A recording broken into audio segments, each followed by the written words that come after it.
राधे राधे, जय श्री राम। मैं अपने YouTube चैनल पूनम सविता संगीत में आप सभी का तहे दिल से स्वागत करती हूँ और आज सबके लिए ईश्वर से मंगल कामना करती हूँ। आज हम लोग बहुत सुंदर लोकगीत लेके आए हैं। आप लोग सुनिए, पसंद आए तो वीडियो को लाइक करिएगा। हमारे चैनल पर नए हैं तो हमारे चैनल को सब्सक्राइब करिए। गाना कैसा लगा कमेंट बॉक्स में ज़रूर बताइएगा और आप लोग अपना आशीर्वाद हम लोग के ऊपर बनाए रखिए और चैनल को ज़्यादा से ज़्यादा सपोर्ट करिए। आज का गाना एकदम सच्चाई पर आधारित है। आप लोग बताइएगा आप लोग को कैसा लगा। कैसे बनी देशवा महान मितवा, कैसे बनी देशवा महान मितवा, जबकि 100 में 90 मिल जही बेईमान मितवा, जबकि 100 में 90 मिल जही बेईमान मितवा।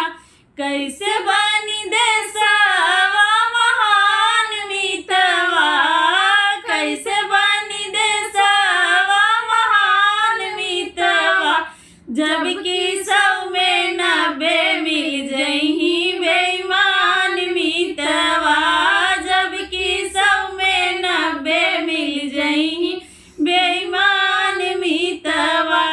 कूली और कबाड़ी देखा नायब पटवारी देखा, कूली और कबाड़ी देखा नायब पटवारी देखा, डिप्टी पेशकार देखा नेता चपरासी देखा, डिप्टी पेशकार देखा नेता चपरासी देखा।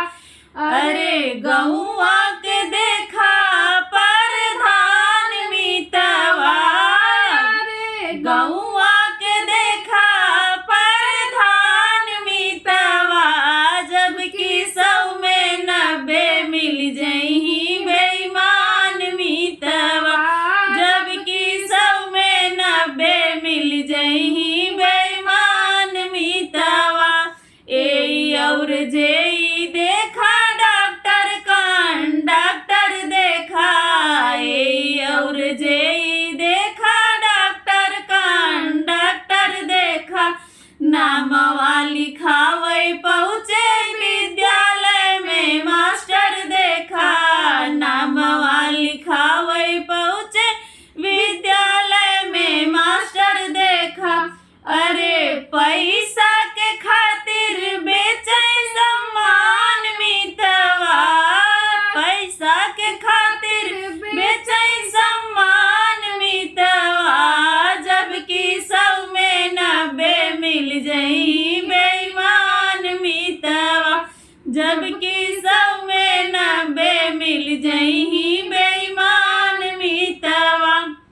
अरे के काहि के का छोड़ी सगरौबा चलनिया, के काहि के का छोड़ी सगरौबा चलनिया, चूसत बा गरीबवन के खून सारी दुनिया, चूसत बा गरीबवन के खून सारी दुनिया।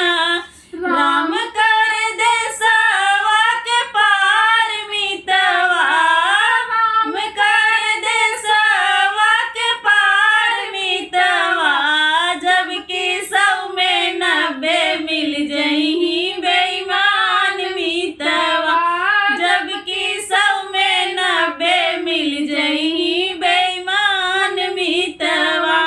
कैसे बनी देशवा महान मितवा, कैसे बनी देशवा महान मितवा, जबकि 100 में 90 मिल जही बेईमान मितवा, जबकि 100 में 90 मिल जही बेईमान मितवा।